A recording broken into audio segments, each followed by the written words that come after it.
Biz Buzz on Marlow FM 97.5.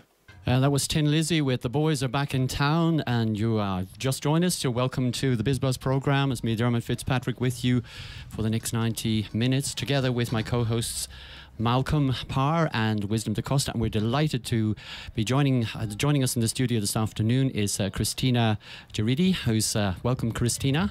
Thank you. Look forward to hearing all about your thoughts on what's happening over in Greece. We're going to have a programme more or less focused on the situation in Greece. A little bit of budget. With a little bit of budget thrown in, and some local news and anything else that comes up in the meantime. And also we've got an interview. I'm not quite sure if it's going to be live. We have recorded an interview. We have indeed, from Athens, with a young entrepreneur, a Greek entrepreneur called Georgios Karamolinis. Georgios Karamolinis. I hope I'm saying it right. Yeah, well, that's very good. Because we were struggling. I was struggling earlier and saying, how are we going to get these names? Because they're wonderfully beautiful names, but a bit of a tongue twister for me.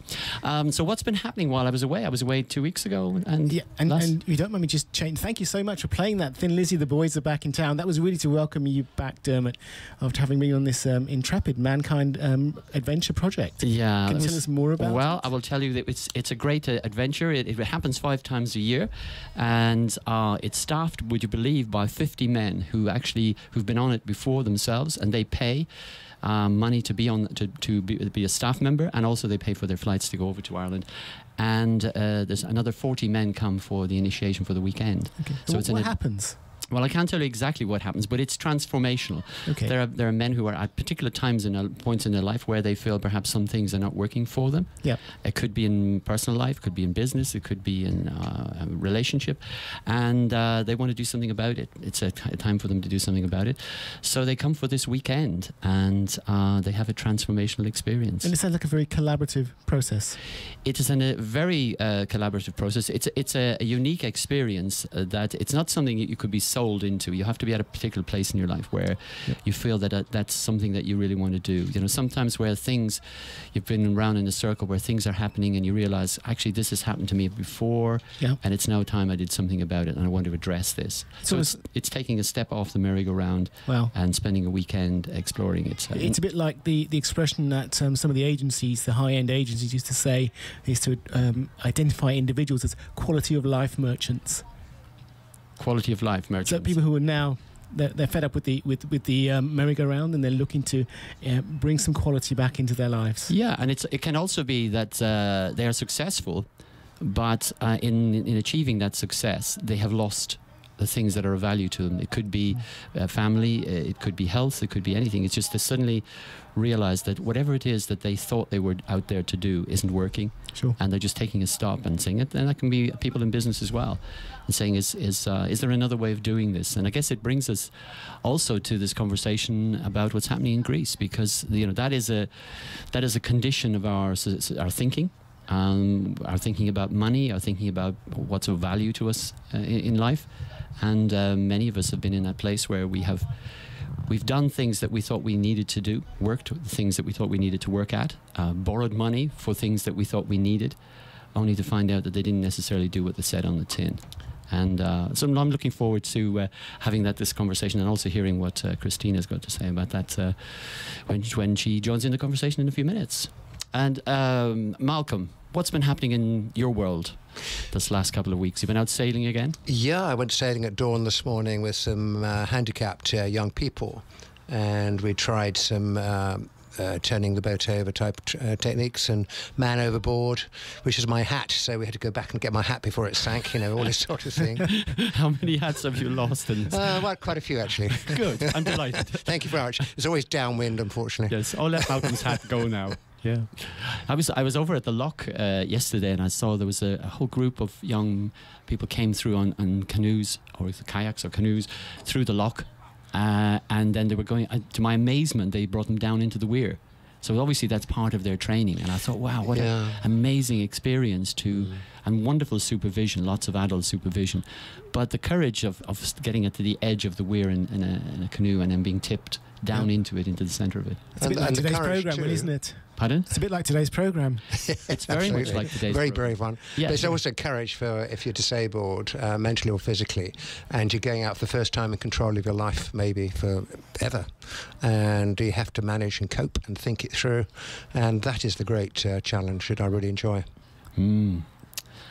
Right, and wisdom. I've been busy with accounting. So one of the things that, actually looking at the budget, I think in particular, one or two of my clients have called me is in relation to this change in the dividend tax rate, which seems to be definitely something that's going to be affecting our entrepreneurs. So, a few concerns about the budget. This is a bit of a political comment, but, I think that Labour Party have been very happy if they'd produced that budget themselves.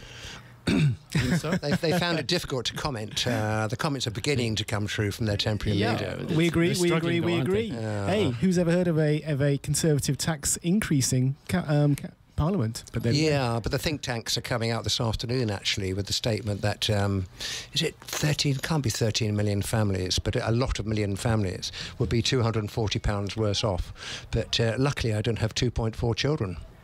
Yeah. So it's the people with 2.4 children. I think, and above, So the question is, who are the winners and the losers? I guess we'll find that out later on in the programme. Yeah. Well, time for another track. And this time I thought, considering how the relationships are going, especially over in Greece, where that must have started, they started off as a big party when Greece joined the EU. In 2001? Yeah. And so we're going to have a look at Where is the Love by Black Eyed Peas. And in case you didn't notice, that was an instrumental version because what's happening in Greece? Well, they're not talking to each other at the moment, so we decided we would cut out the words and just go for an instrumental. Well, it is deadline day in Greece, and understand that they need to bring some revised packet of measures to the EU to see whether the EU and the EU financiers, perhaps I'm labouring that a little bit too hard, will agree or not agree to it. I think the EU financiers have blinked. Okay. I think they've blinked. That they got caught out with this referendum, and that they just don't know because they do not want Greece to leave the EU. Yeah. They want their money back. Well, so they've got to find some way. If Greece leaves the EU, then how are they going to get their money? I think there are some big problems there. Greece leaves the EU, and then what's going to happen with the Eurozone is that the whole Eurozone debt, because you can any money you raise, everybody has to raise the same amount of money or the same type of debt, and the interest rates will go up. That means every country in the EU, our debt refinancing rates are going to go up. So in England, we pay £27 billion. So that could go up to, who knows, another £10 billion? It's worth it.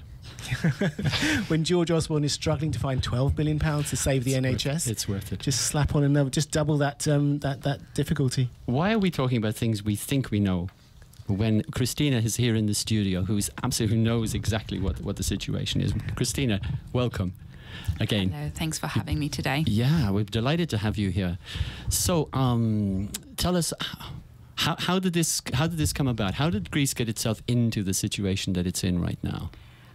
Probably a list of endless items and behaviours in the past, but I guess I could summarise it very quickly with corruption, which is the easy thing to say, for decades, encouraged by previous governmental parties and governments in general, and what people would call the client relationship between government officials and the electorate.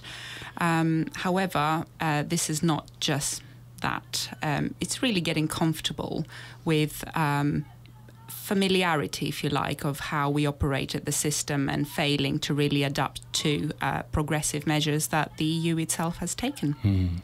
And is it true to say that when Greece first entered the EU, that the economy in Greece wasn't actually as stated? There was already a deficit there, wasn't there? There was. I wouldn't be able to tell you the exact numbers, but we weren't really in a state to join the single currency. Yeah, it shouldn't. In a sense, it came in under false pretenses because it shouldn't really have happened. It wasn't just Greece that those sort of factors applied to. There were a number of other countries who then have subsequently had problems. Like potentially Italy, Ireland, Spain, and there are actually more countries than that for whose those stress tests shouldn't really have passed them. So it wasn't just Greece, absolutely not. And in reality as well, in wider society, people get mortgages for houses on incomes that actually don't exist. And there's a collusion there as well at that level. So it's kind of ratcheted itself up from the IMF to a country. I would say the vision for Europe since it was first formed was very big, and it was wonderful to see it, coincide with the millennium and just see it happening. Really, it was a great timing, if you'd like. However, I think we all want to have a good life, and the Greeks didn't, stand back. Why would they not enjoy what the rest of the European colleagues of theirs were having? And I think it's a very easy trap to fall into. So, Christina, are you saying that the politicians swept us along in the euphoria of the millennium to get us drunk on the high octane of future prosperity, and then we're left asking now, when we're sober, what do we just do? I would very much agree with it. Well, okay. And so they used the money that they got then to please the people, and the people who took the money in whatever form it takes, social security, pensions, and also the bank started lending money because there was more money available. People started building houses or whatever with it, without actually asking either how is this money going to be paid back. Yeah, this was a question that no one wanted to ask and of course answer.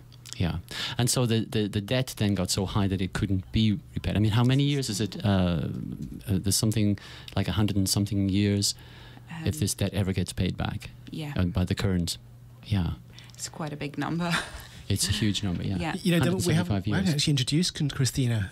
Christina, you're a young person and one of the Greek diaspora, and somebody who's very passionate about Greece, as I believe all Greek people are, but also somebody who's doing things with other Greeks around Europe, professionals, to actually improve the situation. Can you tell us a bit about yourself? Yeah, so thank you for allowing this. I am the founder of Eudaimonia Coaching, is a young startup based really in Windsor, started in Windsor proudly. And one of the things that I actively volunteer for the last 2 years is called Reload Greece. And it's an organization of young Greeks who actually believe in the potential of Greeks, even if they're outside of Greece at the moment, given the situation of the brain drain that you may have heard in the media. What we do is we try to create a positive impact for Greece. That's a socioeconomic impact for Greece, even if that means starting a company abroad, like the UK, the US or Australia, and actually not forgetting that we are still in a position to financially connect with Greece, either via creating jobs or via choosing our suppliers from Greece and enabling households and people to realize their potential, even if they are remotely connected with a company in Europe. And how do you do that? How do you, as a company in the UK, actually do that for Greece? So we are aiming to become a charity very soon, but at the moment we're a community interest company, and we are looking for grants, and we are fundraising as we speak actually, in order to inspire people by sharing stories of Greeks who have actually done that, but also creating an educational system where we actually give the option to young Greeks who are mostly studying in the UK at this point in time, we're hoping to expand, to give them the option of entrepreneurship rather than just going to a big company and just going into a graduate program. And are there, what was that word? What's the title that is Wisdom used there for you, for the type of work that you're doing? Like there's a word that you used. Collaborative. No. There's a name for these entrepreneurs. Right. We'll come back to that in a moment. When it comes back to us. Yeah, when it comes back to us. The diaspora. Was that the diaspora? That's the one, yes. Right. I wanted to say, what is that a Greek? It is a Greek word, and it's widely used across the world. It talks about people who had to leave the country for several reasons, normally economical reasons, and they settle in different countries. But of course, they keep a very strong connection with the motherland, either via remittances that they send back or via creating trade for the countries, creating bridges, economical bridges, if you like, with the country of residence and the homeland. but also with investments, if, of course, the motherland allows for that sort of investment. And especially for the case of Greece, now that the investor trust is not there at this point in time in the international market, the only people who will really take a leap of faith, because they have families and friends and cousins, will be the people who have extra income, if you like, disposable income in another country, that will be willing to invest it back in their homeland. And am I right in thinking that there are a number of very wealthy Greek industrialists who are actually based outside of Greece? Absolutely. And are you looking to attract some of these people to be part of the programme? Absolutely. Okay. So this is a new venture because the existing game is to do with debt and paying off debt and reshaping the debt, and this is something totally new that's actually saying let's grow Greece in a different way by using different means.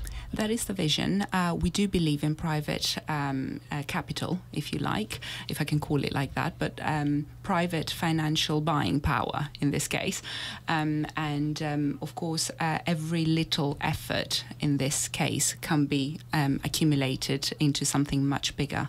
So we're not really stopping. We are actually using, if you like, this situation to make sure that we create something which is long-lasting. That is sounds so positive. It's the first really positive thing that I've heard in this week about the situation in Greece, because we've heard of it. If it's a yes, it's bad news. If it's a no, it's bad news. But of course, as always, it's not the only news. And what you're talking about is a totally different, very positive, upbeat future. It almost makes the situation is so bad that we actually have decided that it doesn't matter. We will do what we were going to do, and we're going to carry on stronger because of the situation. Yeah, Malcolm, do you want to come in there? Just listening, fascinating. As you say, it's good to hear the other view. And I think the majority of no voters in Greece intended to convey a message on the lines of, now they'll finally see how utterly fed up we are, angry and hopeless. The vote, in other words, was a plea as well as a warning. I think it was a plea for a human response, not in terms of sympathetic coverage from television or newspapers. But the Greeks have had almost too much of that, but in terms of policy. The vote itself, I think, was a bit complicated. I think it was about 74 words. And it was about 40 pages, wasn't it? Well, yes, the key part of it was 74 words. 74 words. And would you vote for getting the best deal you want or not? Think about it. But majority of the 80% of the voters were under the age of 34 who voted no. And it's the young voters which I think are proud of what Greece has been and will be in the future. Time for some more music. Christina, you've asked us to play a piece of music for our music. Magda Giannikou, do you want to tell us about that? Just why have you chosen that one? So I decided not to choose my favourite songs, but actually try and connect with my friends back home. So I've asked on my Facebook page, hey friends, let me know which is your favourite song. So this is one from a friend that I haven't met yet. But he offered that in order to portray a message that Greece is not just bouzouki and baklava, and but zorba. It's actually much more modern than people think. And what's his name? His name is Orestes. Is he likely to be listening in online? Possibly. Well, you can send him the recording as well afterwards. Let's play that now. Thank you. So, welcome back. This is Dermot Fitzpatrick. If you've just joined us, you've joined the Biz Buzz program on a Thursday afternoon with you until 3:30. And with us in the studio this afternoon, we're delighted to have as our guest Christina Geridi, who is a Greek citizen. Your father was Greek, and your mother was Japanese. Yes. And you're married to an Englishman who was born in Maidenhead or lived in Maidenhead. Exactly. And you are currently living in Windsor. Fantastic. I'm delighted to, because this conversation is really helping me to understand more about what's happening over there. I'm absolutely delighted to hear what you're talking about the new possibilities, because that for me that will open up so many different ways of thinking. And Wisdom, you've been talking to someone in Athens. You did an interview with someone in Athens. Yes, I was speaking to Georgios Karamolinos, and hopefully he'll call in a few minutes, so we'll get to hear exactly what's happening. Things are quite edgy on the street in Athens, not just for individuals, but for businesses, and there is a certain climate in the country. But still, it's a wonderful, wonderful, wonderful place. So let me play my interview with Georgios last night.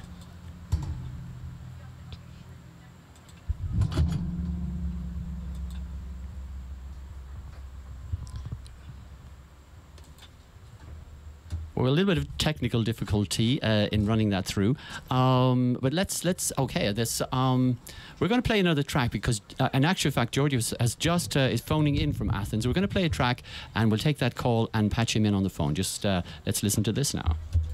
Well, we've just had Georgios has called us in from Athens, and he's a very busy man, as you can imagine, and he's just on the line. Georgios, are you still there? Yes, I'm here. Well, thank you very much for joining us. We're here in the studio. Thank you also for the opportunity you are giving to me to talk about the situation in Greece and share the ideas and all this we are doing here. Excellent. And we're here in the studio also with Christina. Christina. Okay. Hello, Yorgo. Hello, Christina. So, wisdom. Georgios, thank you for taking the time. Let me introduce you so that people understand why you are very important. Your voice is actually very, very important. You're an entrepreneur.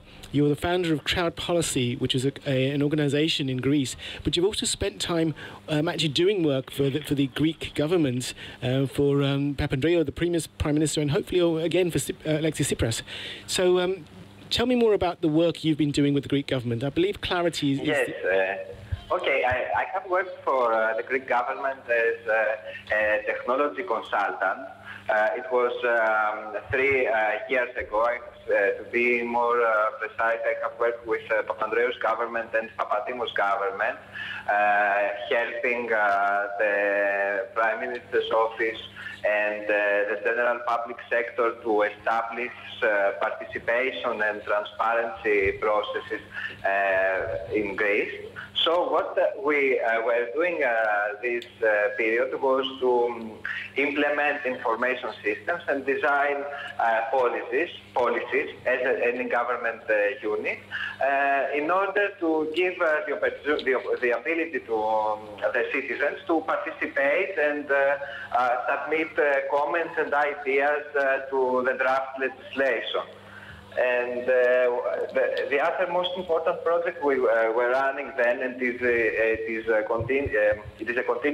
project that continues until now, is the transparency project that we think in Greece that it is one of the most important reforms that has been implemented the last decade, one of the most important reforms that has been implemented the last decade. Okay. And this is obligatory for every public institution in Greece to publish. Yes. I mean, the work you're doing sounds incredible, and I'm looking forward to talking to you more about it in a moment. But let me just ask, what happened on Sunday with the referendum? What was the good and the bad of it? What was your take on that referendum? Okay, the referendum as a process has a positive side and a negative side. The positive side of this process is that the citizen can and should and must be responsible for their future. But the question that was written at the ballot box of the referendum was very unclear for the citizen to reply. And that was the main problem. Because every citizen cannot decide on financial documents and technocratic policies. It is a difficult document, and also the problem then was that also the consequences of yes or no to the referendum were not so clear. Okay. And that was the most important problem. But there was still a very clear response from the Greek people, that although what they were voting for was unclear. Yes, but because the majority of the Greek people, over 80%, do want to stay in the Eurozone. But also do not, and it is physical and fair, not to have austerity measures, but to have measures and reforms that will be applied in a way that will be fair and societal friendly. Okay, so you're a businessman and you're also a Greek, an ordinary individual. What is it like in Greece for you as a businessman, for your employees, and of course for people living in Greece? This is a general sad situation because in Greece there are a lot of businesses that cannot make payments using cash. And also, this situation does not help the overall transactional system, the payments. For example, you can't pay for, you can sell services, and if you can sell services, you don't know when you can be paid. So all these problems or these capital control problems are transferred to the overall economy. So it sounds as if what's happening is that there's a freezing of cash. You can't pay for goods and services overseas. If you've got a lot of money coming in from a government institution, you're not getting any cash at all. And from what I understand, companies are taking an easier route out themselves and firing people. Is that right? Are they doing anything else? Could you repeat the question? Yeah, because, so basically people are losing their jobs and many people are being sent home on forced holiday with no pay, almost like a 0-hour contract, if you like, in the UK. How is that affecting people then? How do they live from day to day? This is one of the phenomena that have arisen in the last 7 days. There are also a lot of people are getting unemployed, and this is the most important. And I think that yes, this is a bad situation, and all these people have to find ways to pay their livings, their expenses for everyday life. And, but this is a bad situation for sure. Okay, so Georgios, who's to blame? Okay, I think... Is it the EU? Is it the government? Is it the previous government? Is it the Greek people?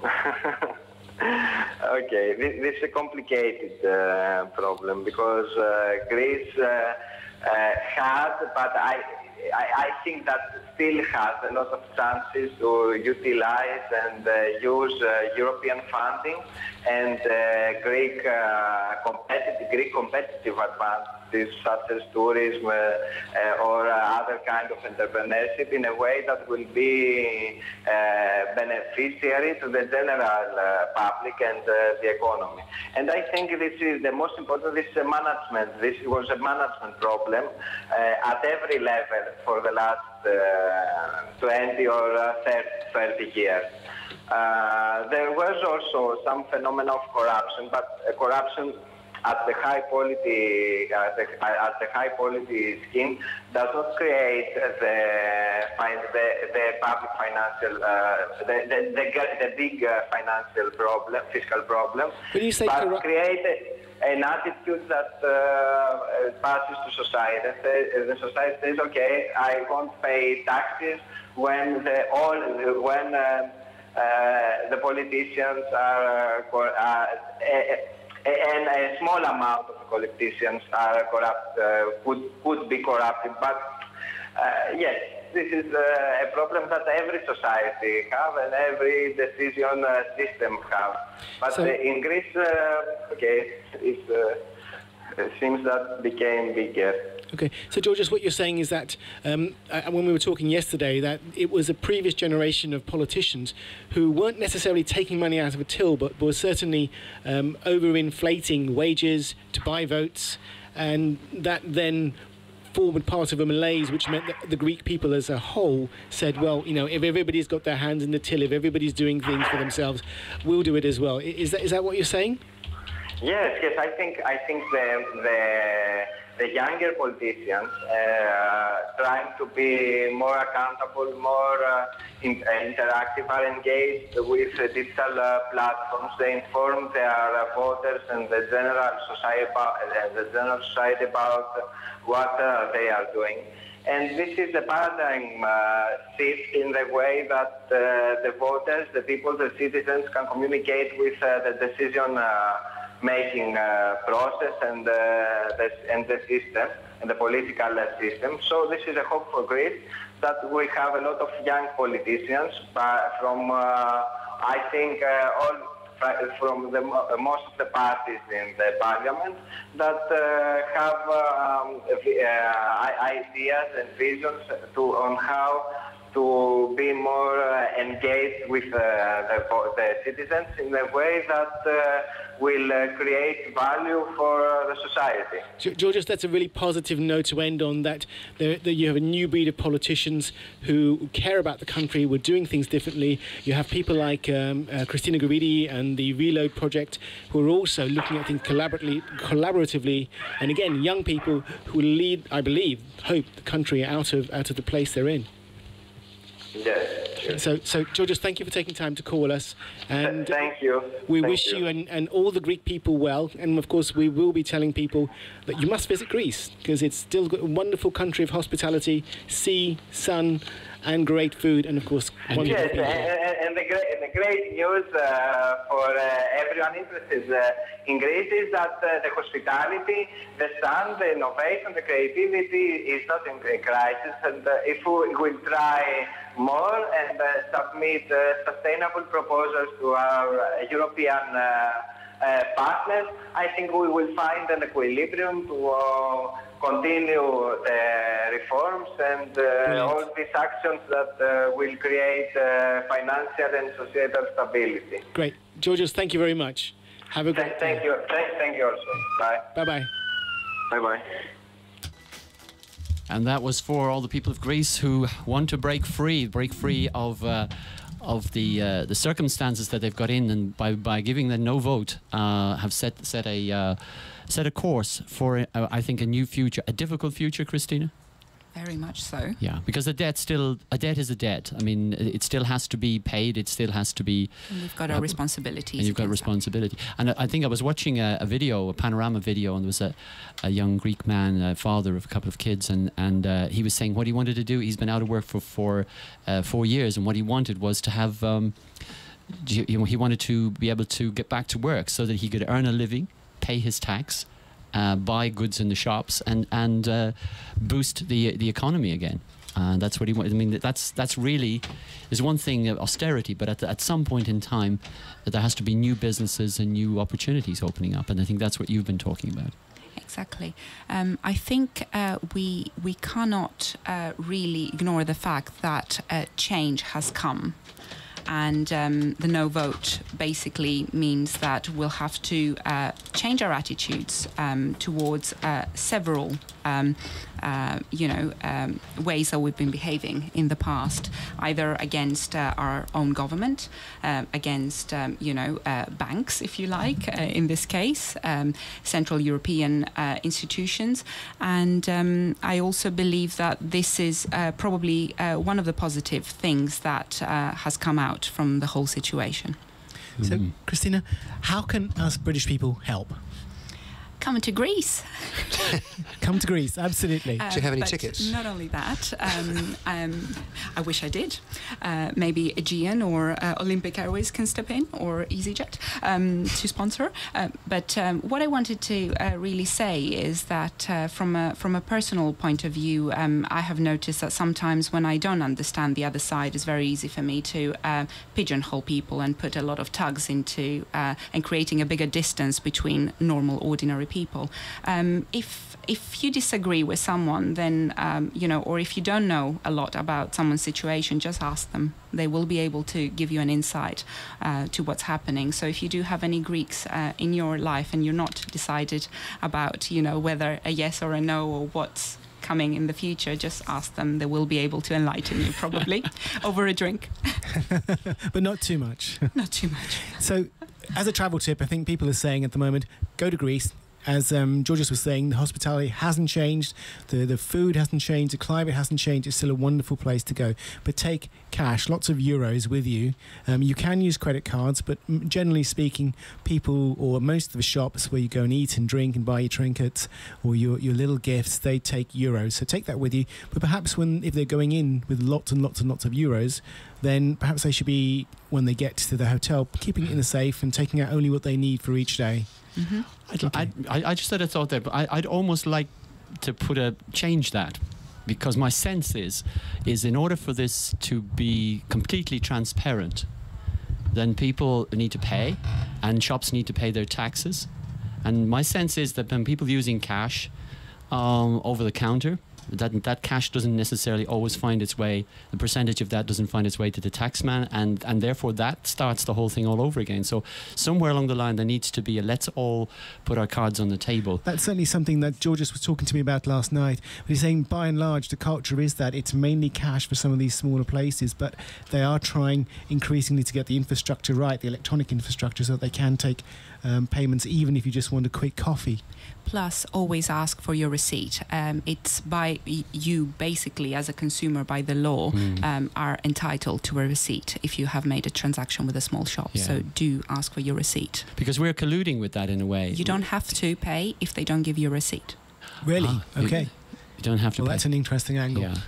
and I was also surprised to hear that on this panorama that a lot of the foodstuffs are being bought in from outside of Greece. Yes. So vegetables and fruit. Absolutely. Has something happened that they've stopped growing their own vegetables, or was that not always the case? I'm not fully aware, but I presume some of the majority of the agricultural industry has been heavily reliant on European funds. Yeah. So when these get discontinued, then a lot of farmers find themselves not having enough money to go down the road of... So that needs self-sufficiency again, and helping the farmers to grow the food that they eat in the country. It has to become attractive again. It has to become attractive again. Christina, it's been absolutely a delight to have you on the programme this afternoon. Thank you so much for bringing your knowledge and awareness and expertise. And also this new idea that you're bringing as a young person, just bringing that in contrast to the old infrastructure of the financing, and that is so refreshing and so enjoyable to hear. Interestingly, Christina actually has a little seminar, not this Saturday, but next Saturday, I believe, which is looking to establish this more locally for people. And where is that going to be? This is going to be held in Jungs in Pescott Street in Windsor, and it's called the Windsor Business Mastermind. And it's really a collaborative way of allowing people to ask their business questions and tapping into the wisdom and experience of other members within the group, probably business owners and self-employed and professionals, to find solutions. So really encouraging debate, discussion in order to find common solutions. And very briefly, if people wanted to get in contact with you about that, how would they go about that? Do you have a website or something? Yes, I do have an Eventbrite event, but also I'm set up on Meetup. The event is called Windsor Business Mastermind, and my website is www.eudaimonia-coaching.co.uk. Christina, thank you so much for joining us. It's been a pleasure. Thank you very much. Bye-bye. And that was Let's Get Excited by Alesha Dixon. And I found that very exciting. This the Greek tragedy is turning out to be a lot more positive than I envisaged. I think there's a lot of good news there. I think there's a lot of young people who are taking the world, who are going to take the world, not by storm, but certainly quietly, but very, very thoughtfully, and actually very, very profoundly. And that is exciting, I think, for the rest of the world, because I think perhaps some new answers will actually come out of Greece, which are appropriate for the rest of the world. Because it's the young people who will be experiencing the outcome of this. And they're a new generation. They're not these, these callow people who have no experience and no nous, but these are a new age of people who actually care and have ability, and it's a great combination of care and ability and energy. Malcolm, you were making a link there during the break about what's happening in Greece with other aspects of including the budget and the impact on that. Do you have some comments you want to make on that? Yeah, I mean, my first reaction when I heard the budget, and my first reaction when I heard this afternoon the discussions, that it's a worrying time if you're an investor. Greece is on the brink of leaving the euro. I suspect it won't. United States interest rates could be hiked. Bond markets may collapse. Share prices in China are slumping, and the news is very strong on that today. Yeah, that's an interesting development, isn't it? What's happening in China, huh? Yeah, but who would have thought?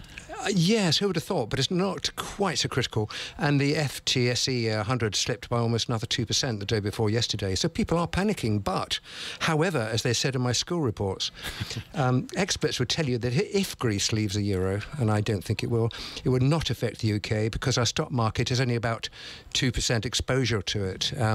They also tell you that it does not particularly matter what is happening in China, as its stock market does not allow in UK investors. So, and they will say that an increase in the US interest rate is a sign of how strong the US economy is, and that none of it affects the FTSE stock market anyway. So where do we go? I mean, we're getting some reaction to the budget at the moment. What do you think, Wisdom? I think there's some notable winners and losers, and there are two clear losers for me. Well, three clear losers. One is motorists. Motorists, you're going to have an increase in the cost of your car. If you're buying a new car, of course, you're going to have to pay extra on your insurance.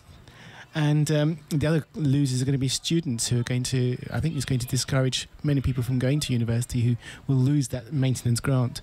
But I had a call from one of my clients who's actually most concerned about the new dividend tax that's coming in. So that certainly will affect a lot of entrepreneurs, a lot of people who are there to not take out of the system but create value in the system and thus create employment and thus keep I won't say merry-go-round, but keep the system lubricated. So why have we heard so much about the business in the budget so far? You talked about entrepreneurs just now. Is it coming out at a later stage? Because the only thing I've heard is there may be a levy on firms to provide apprentice training, but there's very little else about small businesses, for example, and tax relief and help. I agree with that. I think from a small business perspective, it was very light. They didn't look to reform the business rate. They didn't look to abolish national insurance and simplify tax. So I'm not sure what happened to Sajid Javid's great £10 billion proposal to reduce red tape. That is disappointing. But there is something on the bright side. If you're a homeowner, you've got a lodger, now you can get not just £4,250 tax-free from your lodger, but £7,500. So for me, that's probably the only glimmer of hope in the budget, quite honestly, and it's only a small one. I should convert my pension in 30 years' time. How many houses has it got? One. Okay. £7,500. That'll take you a long way, Malcolm. Anything helps. Right. So yeah, those are my two highlights. I haven't really had a huge amount of time to look at it in depth, but I think there were some notable losers, not many winners.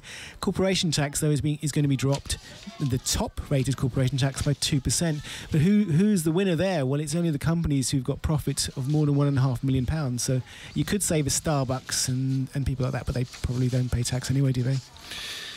They don't seem to pay tax. I think there's a different sort of thing going on in this country, which has led to our 4 or 5 years, as it is now, to get back to zero rating again. But it's going to take a long time to pay our debt, and this is a start to it all, and it's appeasing people. So it's one of those budgets that I think will probably go down in history.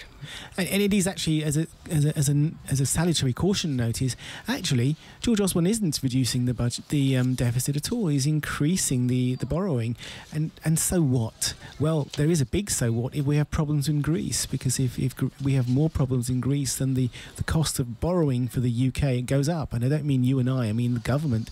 So our 27 billion, 30 billion pounds that we're spending on interest will go up and up and up, and that means more cuts in services or less tax giveaways. Well, so it's a little bit connected. It is a little bit connected, I can see that. At least the BBC is making some kind of support for, I can't remember how many pensioners over 76 who actually get relief on their rates.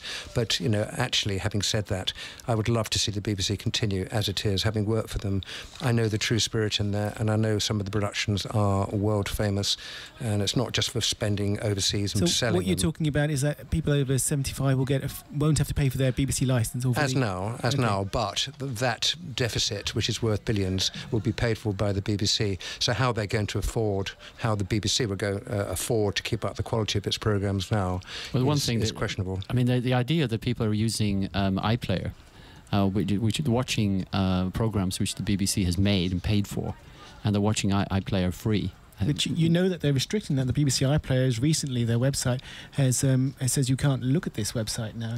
I think they're looking for evidence that you pay your licence fee. At the moment, you don't have to. My brother actually invented something called TV Catch-Up, which is the forerunner of these iPlayers, and he has a licence on it, so he's actually doing reasonably well for it. But he's been through all this through the courts, with ITV in particular, but the BBC have been in great support with him, and they see the value in working alongside, and TV Catch-Up actually shows live about 35-40 programmes. So there is no fee. Okay. You can actually watch the programmes that were on last night, many of the programmes that were on last night on iPlayer. If you watch it live, you have to. They can get caught because. But I heard that I think my wife, she uses it often because she doesn't get a lot chance to sleep at night because she's in a lot of pain. Not because of me, by the way. But, jury's out on that. Actually. Anyway, she was saying that actually there are more problems for her watching on the iPlayer on Catch Up. But anyway, I'll let her talk about it sometime. There are what more problems for her watching BBC content on iPlayer? Not yet. No, but they're going to introduce that because they're losing 500,000 people a year or something. They're moving, and the young people are not watching terrestrial television anyway. They're watching something else. So that's another big institution that needs to have a big shake-up and look at what's happening out in the real world, because the young people of the future won't be watching BBC at all. But we digress. Wow, did we see that volley just now on television? Oh. Are you watching TV, Malcolm? Oh, sorry. We digress. Malcolm, bring us back down into the Biz Buzz programme here, not what's happening on television. Yes, Biz Buzz. Locally, it seems that most people have gone on holiday, but anything happened with the chamber? Anything interesting? Car parking? Sunday opening hours. Okay, Sunday opening hours. I mean, I used to enjoy, and I'm going back a little bit, sing something simple and a few other things after the Sunday roast, sitting down with the family and all that sort of thing. According to the pundits, that's going to change because Sunday opening hours has been extended, or is under discussion. We've persuaded the government to discuss it rather than announce it in the budget. How persuasive are we? Who is the we who persuaded the government? Who are the people who went to the government's 10 Downing Street and said, we want more shopping hours on Sunday? Retail, but they didn't really see the effect. Oh, those people. What they didn't realise is that the rules, 6 hours on a Sunday, applies to if you've got a shop. But I thought they were open Sundays and shops not open? Yeah, absolutely. No, what happens if your shop is larger than 3,000 square feet, which is pretty large, then you can open as many hours as you wish on a Sunday. But if you're smaller than that size, but if you're larger, you're restricted to 6 hours, and those hours have to be between 10 and 6. So you can be 12 to 6, 10 to 4, whatever you wish to do. And some shops get around that, I think, by saying you can come in and you shop around, but don't pay for it. We don't pay for it until a bit like some places. They can do that, and that is one way around it. But what I tried to get comment from the Marlow Chamber of Commerce, and unfortunately I couldn't get hold of someone in time. But the first reaction of the Chambers of Commerce is, we want the shops open. There's no such thing as a traditional Sunday with family times. These days are gone.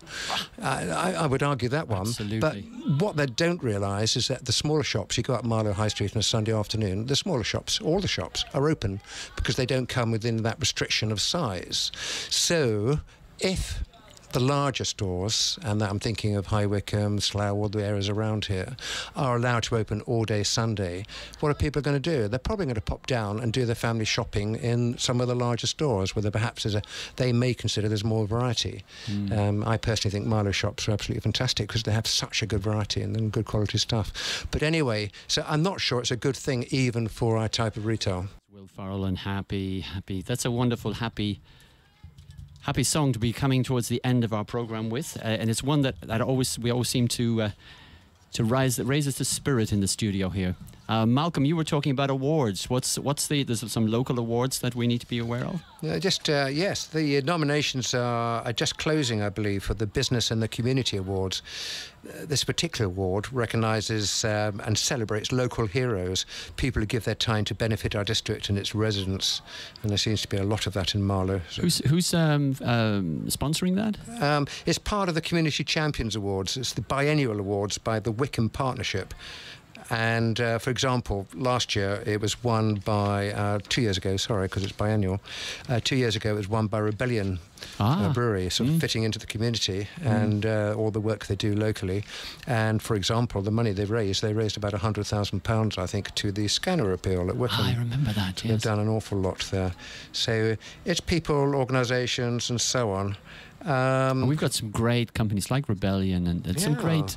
Saddle Safari and Burgers and Hunts and great businesses that are the bedrock in addition to the multinationals. But they're the bedrock that make up the sense of community that we have here. Let's hope they can open on Sundays. Dermot's out on that one, isn't he? I don't have keeping his powder dry. I don't have a need for shops to be opening more and more on Sundays. That's no, for not sure. Me. And interest rates. Let's finish with interest rates and make it interesting, as they say. Interest rates. What's going to happen with the interest rates? Well, it really does depend on what's going to happen in Greece. I think if Greece leaves the euro, then the interest rates undoubtedly are going to increase. Certainly the borrowing cost for the country. Will it put the EU into some sort of recession which might drive interest rates down? Well, that's a possibility. Whereas if if Greece stays in the EU and the Eurozone and within the currency parameters, then perhaps boom will continue, and interest rates, as the Bank of England hawk has said, this is Martin Wheel, has already said that, well, actually, watch out, interest rates are likely to increase very shortly. What effect will that have on us? Well, the UK has more than £1.5 trillion of debt, personally. So it's perhaps time to think about trying to repay as much of that debt as you can. Otherwise, your costs will increase, and that's going to squeeze your money you have available to spend on Sunday shopping, as Malcolm has just pointed out. I was just listening to the George Osborne's speech yesterday, and it seemed that there was this debt was going to be paid down. I think it was 2018 Smoke and mirrors 2022 and by 2000 and something or other we will be actually making money on the money that we haven't borrowed. We'll be actually investing. We'll be making an interest. So we won't have borrowings at all. But he's taken a rain check on that promise. Is he? Well, he hasn't taken a rain check. He's put it back 1 year. I heard him on the Today programme this morning. He was speaking from up north of England. And he said, no, he's put it back 1 year because he wanted to reduce some of the pressures on families, particularly. Did you realise that what that promise actually means is that when you look at the parameters he's set out, actually, in most years, it's not going to apply anyway? Not at all. I mean, who's actually saying, hey, George, let's look back at what was being promised 5 years ago and see how the promises that you made then have actually... Don't get me started. It doesn't mean anything. It's all. I was listening to this gobbledygook and saying, in what way is there anybody going to check and come back and say, George, can I just have a conversation with you? Do you remember you promised back there in 2015 this is going to... Well, of course, circumstances beyond our control. It was a politician's promise. Yeah, we had an alliance in the last election, so things were dropped. Things like, the inheritance tax, for example, and areas like that were dropped. That's coming in, but it won't come in for a few years yet. So, but even with inheritance tax, there's a little bit of smoke and mirrors on that one, because the way they've done the inheritance tax is that they've added this different type of banding to it. And that different type of banding actually disappears after £2 million. So the people who are really going to benefit are the people who have a house of up to £1 million, but between 1 and million, and if you have a house value of more than 2 million, sorry guys. So who's actually going to benefit? I think the tax is morally wrong anyway. Ooh. Tax space for services, Malcolm. No. I mean, inheritance tax is money earned by the family, isn't it? So it's a family. I mean, you go to Greece or any of the Mediterranean countries, and the family is the family, and you share everything you've got. But we're not sharing. We're paying tax on what our families have earned before us. And pay tax on. I hear you. You pay tax again, so you're paying 80% probably. Yeah, well, I hear you on that one. I agree with you. Does that pain you? Wisdom? Is that what pain me? Inheritance tax. Tax on tax. Oh, does it pay me in terms of pain you? Oh, right, The pain me. thought So I'm of thinking it. about if I've got more clients who are interested in inheritance tax. The answer is yes, of course. And is it paying me? Well, yes. As you rightly say, Malcolm, why would you want to pay a tax on something you've already paid tax on to buy in the first place? It does seem a little bit iniquitous. We've got to set an example for young people, and something I'd like to bring to the studio in a week or two's time, if we can, is the need to give young people experience in work. Because in Buckinghamshire, we're quite lucky. When you look at the national average, our skills, the skills shortage is nominal in comparison with the rest of the country. We still have a skills shortage. But the real problem that we face, and this has been recognised by the Buckinghamshire agencies, business agencies, is that the people don't have the experience. And I say experience, I mean the opportunity to work in an area that they think they would like to work in, but equally the social and business skills they need, and the confidence to go forward, or the confidence to sit at an interview and to sell themselves and to say what their skills are and where they feel they'd like some more training. And it seems to me that our colleges and universities and schools are not able, for budget reasons or time reasons or whatever reasons, able to provide that training before say, hey guys, you want to do that, let's try that. So I would like to sort of look a little bit more into that and get one or two experts to see how companies who are going to be levied to do this under the budget plans can actually spend time training, giving apprenticeships and helping young people to achieve that. Well done. Yeah, sounds great. Thank you. Thank you. And Wisdom, you've got something lined up for us in 2 weeks' time? Yeah, in 2 weeks' time we're going to have our first book review for a long time, which was looking at Jeremy Rifkin's book, The Zero Marginal Cost of Society. And it explains how, with the internet and great progresses in which are stimulated by the internet and productivity, the cost of producing things is actually going to be dropping to zero. And there are lots of implications for that, not least of which who's going to get rich, who's going to get poor, how we can actually take advantage of this, or rather make sure we're, as the UK PLC, involved with it. Now, I've got a young man called Christopher Pereira who'll be coming in, who's involved at one aspect of this, which is looking at big data and artificial intelligence and how that drives down both the cost of doing stuff and improves the productivity. So sounds fantastic. And of course, I think I'll come in for that myself. Yeah, I think I might. Sounds like a really good program. So anyway, that brings us to the end of this this session of Biz Buzz. What are you taking away? One thing we're taking away from this each. A determination to go to Greece and have a holiday there and just be with local people. Yeah, solidarity. Yeah. For me, I think there's great hope for Greece, and I think Greece could actually, the young Greek people, could lead the way in the unfolding new economy, which is actually talked about or indicated in this book, which we're talking about next week. Fantastic. Yeah, and that's what I'm taking away is Christina's vision of people outside of Greece and probably inside of Greece as well, helping in a new way, helping the economy in Greece to grow. And I think that they're going to be pioneers in a new way of working, a new way of being, and so that the old ways can just die away as we can see them at the moment.